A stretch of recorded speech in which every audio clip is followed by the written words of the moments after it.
Welcome to Marauderz vs. Shade of Aran. This is going to be a how-to on Shade of Aran. He's one of the last few bosses of Karazhan.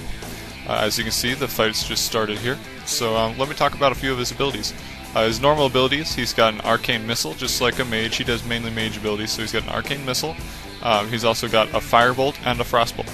The general strategy on this fight is to keep his mana above his health by interrupting his firebolt and his frostbolt spells. Just leaving the arcane bolt to hit the target because it's the easiest to heal through, and he already spends the mana up front on it, so it's just a waste of interrupt on that. His basic abilities aren't too bad, just make sure you keep interrupting the frostbolt and the firebolt.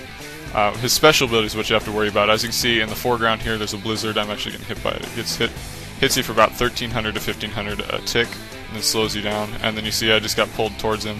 He does a arcane explosion, which hits you for quite a bit, and you got to make sure that you get all the way to the far walls up against the bookshelves on that. Any classes that can dispel slowing effects, it's a good idea to dispel those off yourself and off your teammates as you're going back to the wall, just to make sure everybody gets back there. Something else to be aware of, he does do a mass counter spell, hits multiple targets, and that can kind of put a couple healers out of commission, so you got to be careful on those. His last special ability, which is going to happen right here, it's called Flame Wreath. And what you have to do is when the Flame Wreath is around you, you cannot move, and that entails jumping, turning, moving forward or backward, bubbling, Cloak of Shadows, Ice Block. I think Druid's changing form triggers it, but if you move at all, then it hits the whole raid for about 7,000 damage.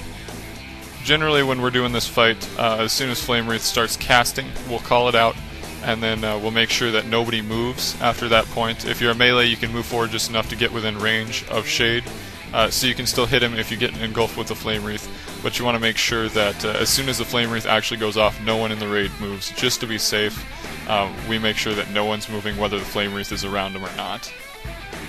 Let me talk to you a second about why we do these interrupts on him. Obviously, so we don't take as much damage is a part of it, but the main part is we want his mana to be above his health so that he doesn't hit 40% health and 20% mana at the same time, or within 90 seconds of each other.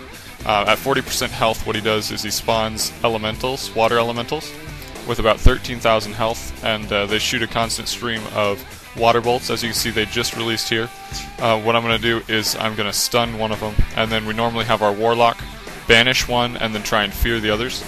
It helps a lot if you have two Warlocks because they can both banish one and then they can both fear one. Alright, what he does at 20% mana is he polymorphs everyone in the raid, and then he sits down and he drinks some water to regain his mana. So you really don't want these water elementals out at that point.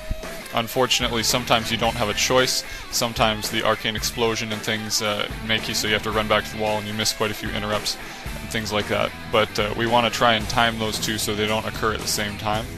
Unfortunately, as you'll see up here, we didn't get it timed quite right. So we got polymorphed with the water elementals out still.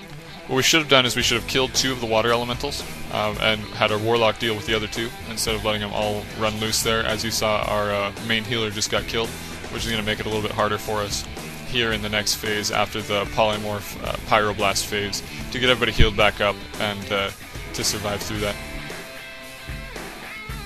To make it easier, if you guys have any Paladins or any Shaman in the group, it's a good idea to put up resistance totems and resistance auras just to help with the fire and frost damage that's going to be put out. Right now he's going to do the Pyroblast. He's going to do a Pyroblast to everyone in the raid. It can be interrupted by a Rogue's Kick. If you trinket out of the Sheep and go up to Shade, you can kick him when he does a Pyroblast. As you saw there, I got attacked by the Water Elemental right before the Pyroblast hit me, so I used a Health Stone, and then the Pyroblast hit me and left me with 36 health. You want to make sure in a situation like that, where your health is below 7k, that you fix the problem. You take a Health Stone, a Health Potion, something like that, otherwise you will die in that Pyroblast. Alright, as you can see here, we're going to lose a couple people after that Pyroblast, just because one of our main healers is down. I'm protection spec, so it's a little bit more difficult for me to keep up the heals on everybody. But we'll still survive through it. It's just what happens, unfortunately, when you don't time the elementals and the polymorph correctly. As you can see, we lost a little bit of our interrupt power when we had that polymorph pyroblast thing. We lost our rogue and one of our warriors, so we'll have to heal through most all of his attacks. Which is okay, because there's actually a method that you do that the whole time. You just let him attack with everything he's got, and then you heal through it all, and that'll bring you to the Polymorph Pyroblast quite a bit earlier in the fight, and then you won't have to worry about the Polymorph Pyroblast landing with the elementals. If he does happen to go back to 20% health after he does a Pyroblast Polymorph combo, then instead of doing that again, he'll just take a potion and keep fighting. So you don't have to worry about having that happen twice in one fight. Alright, this fight's winding down. Just get past that Arcane Explosion. He's got about 3% health left, so he should be going down here any second.